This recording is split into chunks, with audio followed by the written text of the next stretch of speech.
Hello, you guys.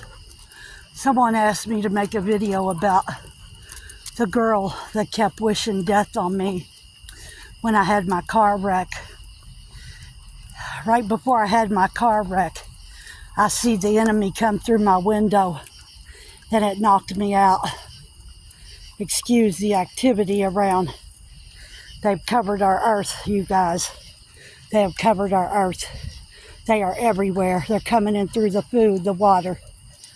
But getting back to my story, people wake up. The enemy is all around you. Not to get off the subject, but I am for a minute. I've been seeing where people have been being bitten by copperheads and seeing copperheads all around in their property in rural areas. You can go on the internet and Google people being bitten by these ungodly beings. Snakes are nothing but of the enemy. You can see them flee as I speak truth. These snakes are nothing but of the enemy that are biting people. The reason why the Lord showed me that people are seeing so much of these beings and being bitten, God's trying hard to get your attention to wake you up, because these beings have covered the earth. They've covered the earth. They are getting into the animals. They are getting into the little children. They are getting into each and every one of us from our sins and disobedience to God, self, and others. Coming in through the food and water, causing sickness and disease. Scriptures tell us that the enemy can kill the flesh, but he cannot kill our souls. If God is not ready for you, he can place you back into your body and give you a mighty testimony like he did me. But getting off to the girl that kept wishing death on me. Her name was Debbie. I won't say her last name. She lived underneath me, and the day that she came moving into the building, I knew it was bad news. I said, Lord, what is going on? Why is she moving here? Because I knew that she was into a lot of stuff. She used to go to the same doctor I did, and I was on pain pills real bad, and she was too. She was selling her pain medicine. Anyway, one night right after the Lord healed me with his audible voice, I had a dream. I thought it was a dream, but it was real. I was in her home. As I walked in her home, the door was broken. I noticed that the doorknob was broken and it didn't lock. I paid great attention to this dream, this vision, whatever God was giving me. And, I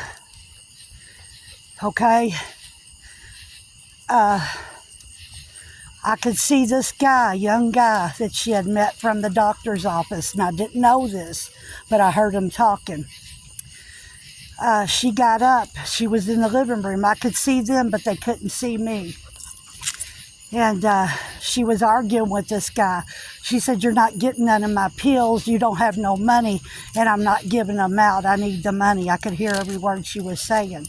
She got up with her pill bottle in her hand and started walking to her bedroom. And I was standing at the door watching her and this guy. Come on. Well, the guy was behind her, and she didn't know it.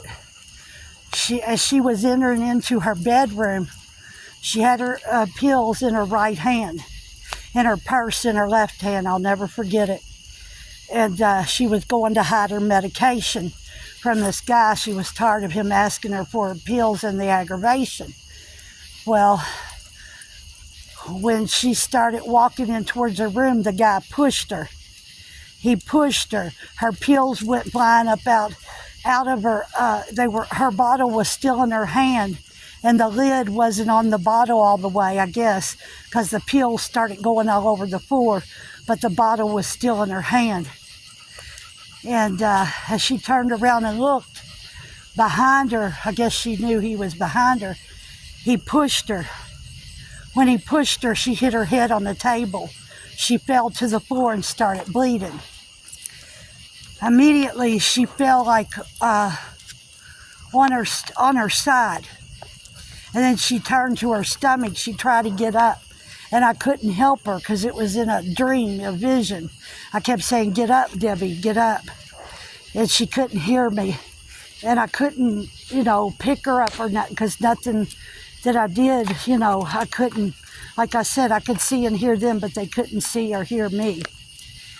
I heard the guy say, oh no. He looked around at the pills, and I knew what he was thinking. He thought about taking the pills up off the floor, before he left. He seen that she hit her head, and he got scared. He panicked, and he ran. He ran out the door. He ran right past me, okay? I just looked around, and I said, Lord, why am I seeing this? And when I said that, I went back in the room. And there was something black under her stomach. And she was bleeding from her head. And the blood looked dried, like she had laid there. Listen to this. As I was waking up, I woke up right after that. My niece called me. She lived right across the hall from her and said, I'm smelling a dead rat in here. It smells like something dead. Can you come down here? I said, Gina, I can't come down there. I'm still, I was back and forth in my wheelchair because I was still kind of weak. But, the Lord did heal me. I started talking and walking. Well, I said, don't go over there. And she said, go over where? I said, to Debbie's. She's laying in her bedroom floor, and there's something black under her stomach. It looks like a wig. I told her about my dream. She said, don't tell me she's over there dead. Nobody's seen her for 13 days. I said, she's dead. I said, and her door's broken. She said, how did you know? I said, I seen it in my dream, my vision, whatever that the Lord was showing me. She said, the door is broke. How did you know? I said, Gina, don't ask me questions. I just know what I know. I said, I'm going to call Anna. I called my little sister, which she has passed, my baby sister. I said, go over there. I said, she's laying in her bedroom floor with a bottle in her hand, and there are pills all around, and there's a black wig or something underneath her stomach. And my sister said, how do you know all this? You can't even get out. And I said, don't ask me questions, just go there. I said, the door, when you go in, the door's broken. She said, Michelle, you're scaring me. How do you know all this? I said, Lana, I don't know. When God healed me, he did much more to me. I'm telling you, I know what I know. I said, she's dead. And I said, she's been missing for about 13 days. That's why. I said, the smell that Gina is smelling is from her body. Okay, my sister went in there, and she was on the phone with me the whole time as she walked through her house. She said, Michelle, the doorknob is broken. It won't even lock. She said, how did you know? I said, Lana, I don't know. I know, God is trying to show me something. I said, go in her bedroom. Her apartment is set up just like mine. I lived upstairs over her. She walked in, and she said, oh my God, she's laying here just like you said, and there's something black under her stomach.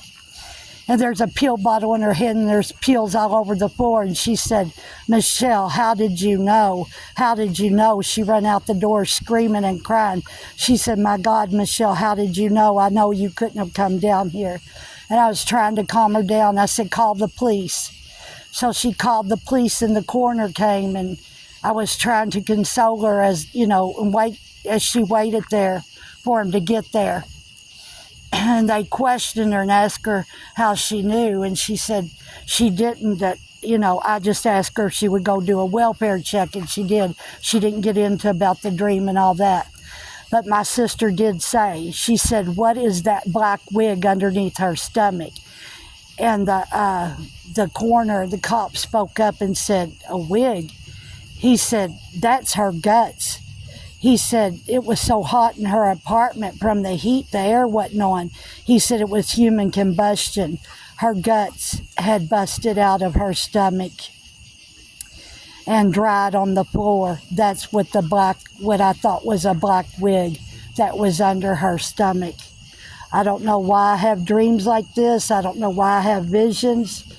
But I was in her apartment the night that the guy pushed her. I was right there when it all happened. About 13 days later, I get the phone call from my niece. I send my sister there. My sister found her, just like I said. I have witnesses to all of this. My niece and my sister's children are still alive. My sister told them. I don't know why, you all. I don't know why God chose me to see all this. And for a long time, I wished for it to stop. But when he healed me, he did much more to me. And he will use people. He will use people. I was so broken, and I've noticed he uses a lot of the broken people. He uses a lot of people that are broken, and I'm seeing this as I'm going through on my warfare journey to share with you all.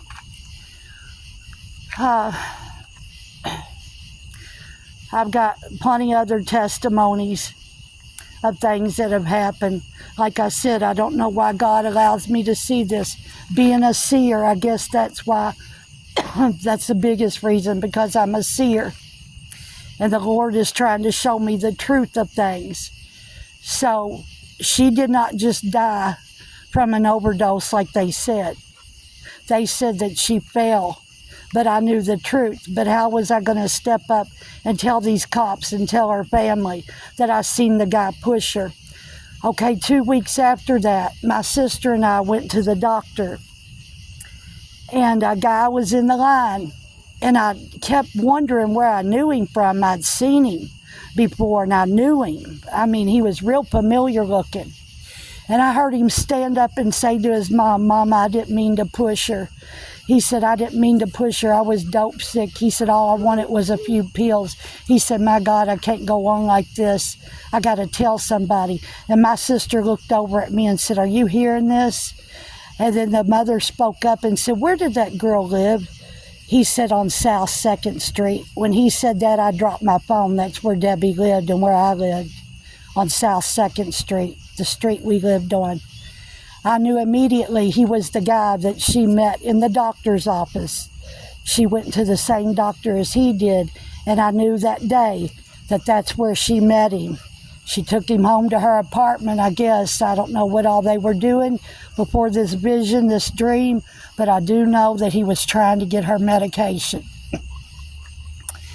And my sister said, "You need to go talk to him." I said, "Lana, I can't talk to him. I'm trying to make sense out of all of this."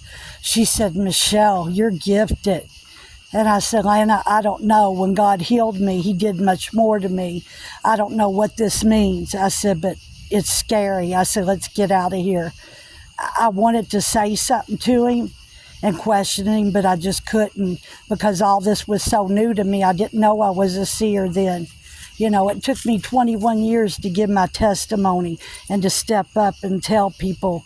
My mom said I had to give my testimony. I said, "Mom, nobody's going to believe that I went to hell and was healed by God's audible voice."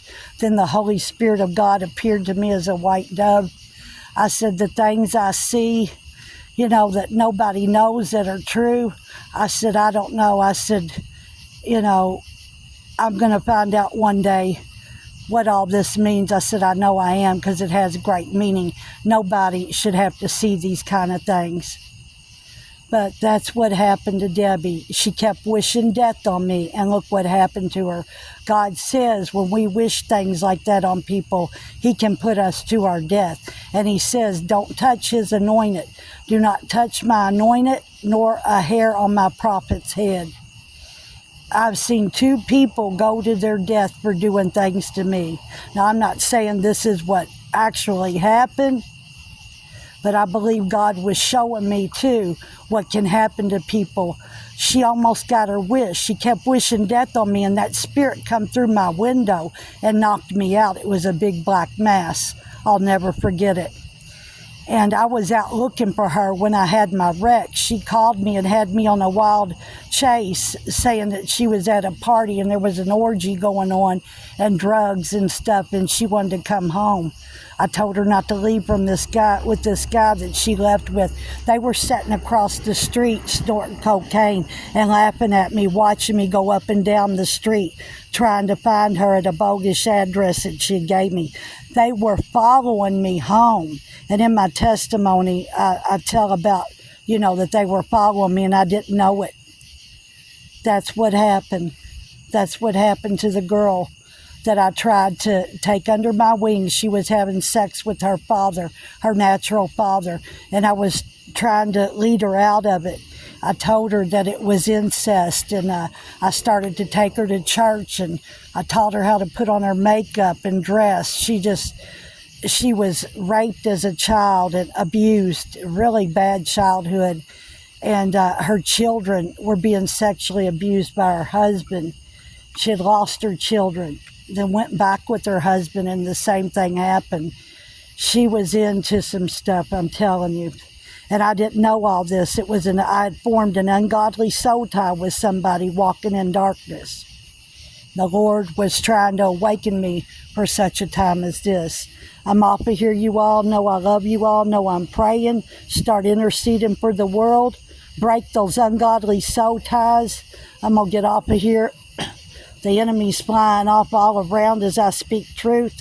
I'm seeing these beings in videos all over as people talk about God and speak truth. Fleeing. Keep praying. Pray out loud. Read your word out loud. God said he blesses those that do. Start interceding for the world in prayer, you all. The Lord showed me that so many people are stuck and bound by the enemy coming in through our food and water, that they don't know to pray, they can't hear to pray, and they can't see to pray or read. These beings are holding them back, knocking them out as they try to read or even think to read. This happens to me a lot too, a slumbering spirit. Cast them back to the pit of hell. I cast you back to the pit of hell. I cast you back to the pit of hell. You better flee from around me. I command you to go in the mighty name of Jesus and by every bit of the blood shed at Calvary. I'm off here, you all. I'm not giving them no glory. But you all can clearly see the enemy flees when we speak truth or pray. I'm off of here. Know I love you all and know I'm praying. Have a good night.